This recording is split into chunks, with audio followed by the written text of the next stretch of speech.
Kamusta mga kababayan? Walang pasakalye, diretso na sa aksyon. Ngayon, pag-uusapan natin ang mainit na balita. Si Attorney Rowena Guanzon at VP Sara Duterte nagsalita na laban kay Speaker Martin Romualdez. Alam niyo ba, itong political drama na ito ay parang teleserye na puno ng plot twist pero mas seryoso ang stakes. Ang kapakanan ng bayan, kaya mga kababayan sa Pilipinas, US, Canada, Saudi, Japan at sa lahat ng OFWs natin, panoorin nito hanggang dulo para malaman ang buong kwento na ito. Ang goal natin umabot sa 100,000 subscribers, kaya i-click na ang subscribe button, i-like, i-comment at i-share sa mga kaibigan nyo sa Hong Kong, Dubai at London. Kung gusto nyong suportahan kami, magpadala rin ng super thanks please para naman may pangkape kami habang ina-analyze ang mga ganap sa politika.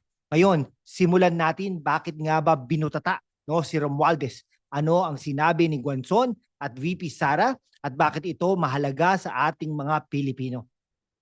Una, si Attorney Rowena Guanzon, ang dating COMELEC Commissioner na kilala sa kanyang tapang at talas ng dila.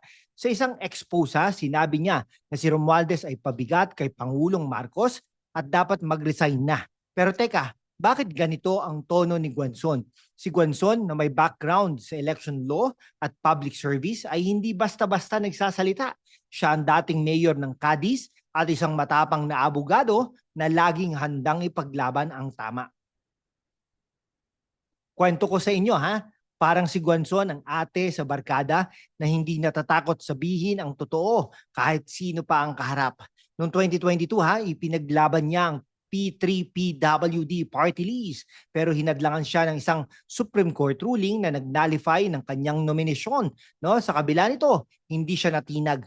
Ngayon, sinasabi niya na si Romualdez ay masyadong ambisyoso at ang kanyang kontrol sa House ay nagdudulot ng tensyon sa gobyerno. Pero mga kababayan, fair ba itong akusasyon? Tignan natin ang kabilang panig. Si Romualdez ay nagsabi na ang kanyang focus ay ang serbisyo, hindi paninira. Sabi niya, ang mga akusasyon ni Guanzon ay walang basihan at distraction lang mula sa totoong issue. Pero teka, kung walang basihan, bakit galit na galit ang mga critics niya? Hindi ba't ang House sa ilalim ng kanyang leadership ay nagkaroon ng record high trust rating? Pero mga kababayan, trust rating ba ang sukatan ng integridad? O baka naman may punto si Guanzon na kailangan nating suriin? Parang si Romualdez ang class president na laging may excuse kapag may problema sa classroom. Hindi ko kasalanan yan mga classmates. Pero kapag tinignan mo ang kwaderno niya, puro doodles lang ng bagong Pilipinas logo. Ano sa tingin ninyo mga kababayan sa Davao, Cebu at New York? Mag-comment kayo sa baba. Ngayon, pag-usapan natin si VP Sara Duterte, ang Inday Sara na hindi natatakot magmalaki ng kanyang tapang. Kamakailan binutata siya ni Romualdez sa isang press conference accusing him of attempted homicide dahil sa umunoy pagkantala ng medical response para sa kanyang chief of staff, Attorney Zuleika Lopez. At hindi lang yan sinabi rin niya na may plano siyang ipa-assassinate si Marcos, ang First Lady at si Romualdez kung siya ay mapapatay. Grabe mga kababayan, parang script ng action movie. Okay. Pero seryoso, bakit ganito ang galit ni VP Sara? Ang sagot, confidential funds. Nung siya pa ang Education Secretary, question ng House ang kanyang paggamit ng 612.5 million pesos ng confidential funds ng OVP at DepEd.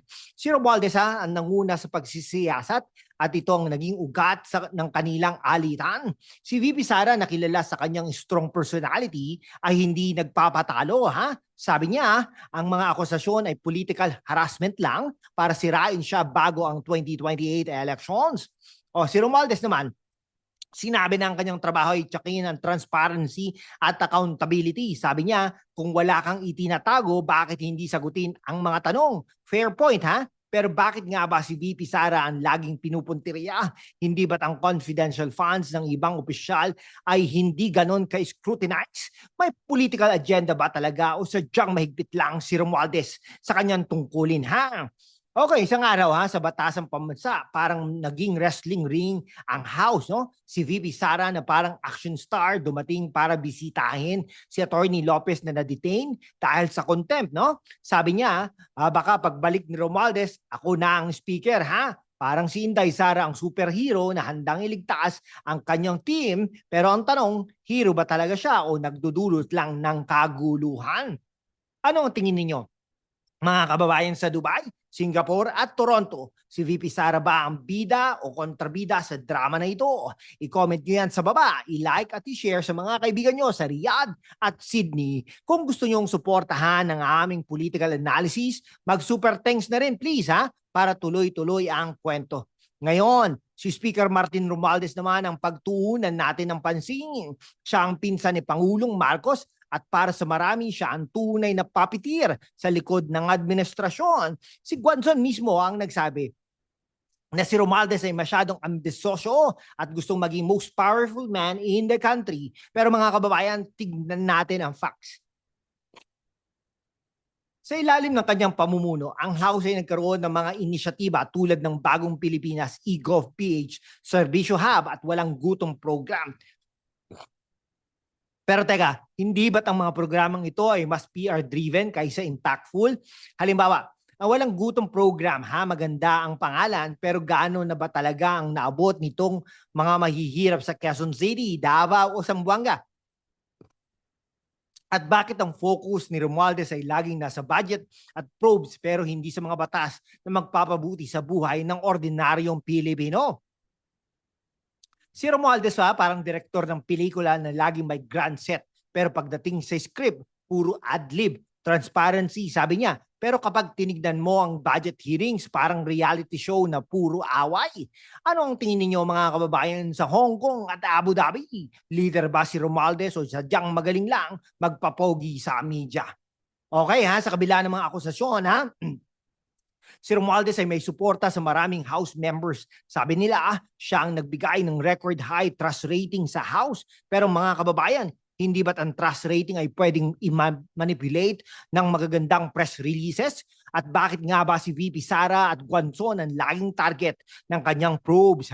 May personal vendetta ba ito o sadyang principled ang kanyang stance? Ngayon, pag-usapan natin kung paano naapektuhan ng drama na ito ang ating bayan at mga OFW natin sa Saudi, Canada at Japan. Ang alitan ni Guanzon, VP Sara at Romualdez ay hindi lang chismis. Ito ay tungkol sa kapangyarihan, pera at politika. Ang confidential funds issue halimbawa ay nagpapakita ng mas malalim na problema. Paano nga ba ginagamit ang pera ng bayan?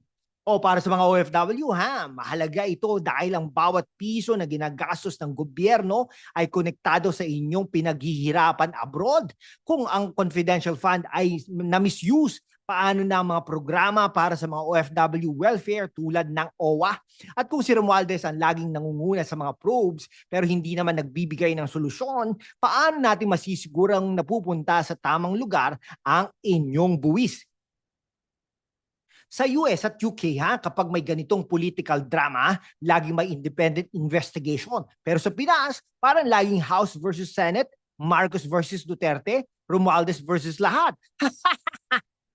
Kaya naman mga kababayan sa Milan, Doha at Vancouver, kailangan natin maging vigilant. Ang politika natin ay hindi lang lokal na issue, global ito. Dahil ang mga OFW ay bahagi ng ating ekonomiya. Okay, kung gusto nyong malaman pa ang mga tungkol sa mga isyung ito, i-subscribe na ang channel natin, i-share sa mga kaibigan nyo sa Singapore, Kuwait at Guam. At mag-super thanks na rin please para suportahan ang aming research. Ang goal natin ay 100,000 subscribers, kaya tulungan nyo kami mga kababayan. Kaya mga kababayan, kung ano ang natutunan natin si Attorney Rowena Guanzon at VP Sara Duterte ay hindi natatakot magsalita laban kay Speaker Martin Romualdez. Pero ang tanong, sino ang tama? Si Guanzon ay pinaglalaban ng transparency at hustisya, si VP Sara na gustong protektahan ang kanyang integridad, o si Romualdez na sinasabing nagtatrabaho lang para sa bayan. Ang totoo, ang sagot ay nasa sa atin, sa ating kakayahang mag-analyze at magtanong. Para sa mga kababayan natin sa Los Angeles, Dubai at Sydney, mahalaga ang inyong boses. i-like, i-comment at i-share ang video na ito sa mga kaibigan nyo sa Toronto, Riyadh at Hong Kong. Mag-super thanks na rin please para tuloy-tuloy ang aming pagbibigay ng totoong balita at analysis. Ang goal natin, 100,000 subscribers. Kaya mga kababayan, magtulungan tayo para ipakita na ang mga Pilipino ay matalino, mapanuri at handang ipaglaban ang tama. Salamat sa panonood ha, at hanggang sa susunod na episode, mabuhay ang Pilipinas at mabuhay ang mga OFW natin sa buong mundo at ang mga kabataan na rin. Mabuhay ang Pilipinas!